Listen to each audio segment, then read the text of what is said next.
everyone, hello Pisces Country Scorpio. Welcome sa aking Jack Tarot and Jackie Max. Today's message po you tungkol po sa message from God. I hope it's for you guys. If not, we have a next time.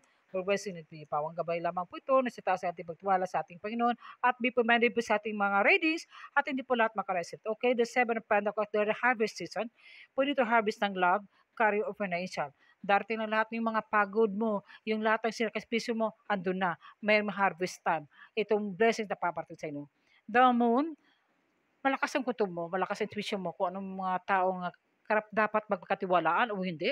At bago kang pumunta sa isang direksyon sa buhay, kailangan pag-isipan at paplanuhan kung tama bang ginagawa mo. Sana sa mga view, magkalimut pagdasal ng ating Panginoon po. Ego, some of you, huwag ka mapipiling trap. At some of you kayo ay lack of confidence. Kailangan ay magtiwala ka at maging ipagdasal mo at mangingi ka ng guide ng Holy Spirit. At mensahe po sa ating Panginoon po ito po. Whosoever shall do the will of my Father which is in heaven, the same is my brother and sister and mother. Kung ano yun, mensahe sa ating Panginoon na galing sa ating sa kitasaan, sa heaven po, kailangan ay share mo rin sa kapatid mo, sa mama mo, at sino man yun. Share mo yung taong pagkatiwalaan mo na alam mong totoo sa iyo.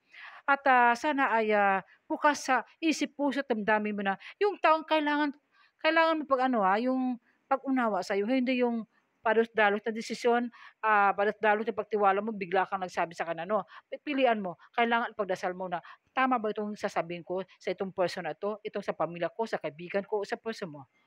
Ito naman po, give and it shall be given to you. Yun, maging mapabigay ka, i-share mo. Kung may nang ask forgiveness sa'yo o matulong sa'yo, kailangan ibigay mo acceptance and forgive yourself, forgive each other. At magkakaroon ng forgive pass para mabuhay ng papayapa. At blessing ito lang darating sa'yo. Hayaan mo yun yung yung mga lupa ng properties, mga ganun. Wala ka makukuha, wala ka mapapala. I-give mo na yan para mo on blessing na paparan sa'yo na hindi ito naasahan. Magtiwala ka lang. Ito po ng aking girl, Lavender. Prepare for soul healing, forgive and release everyone. Okay. Preparation sa iyong soul healing, physical healing, mind, body, spirit, spiritual transformation. Forgive yourself, forgive each other, and forget the past. Kung pera man ang hinayang sa iyo, hayaan mo. O properties o anything, kailangan marunong ka din tumanggap at huwag mo ipairal yung pride mo. Ito naman po, additional na Oracles card, communicate clearly, maging prangka ka, speak your mind, speak your truth.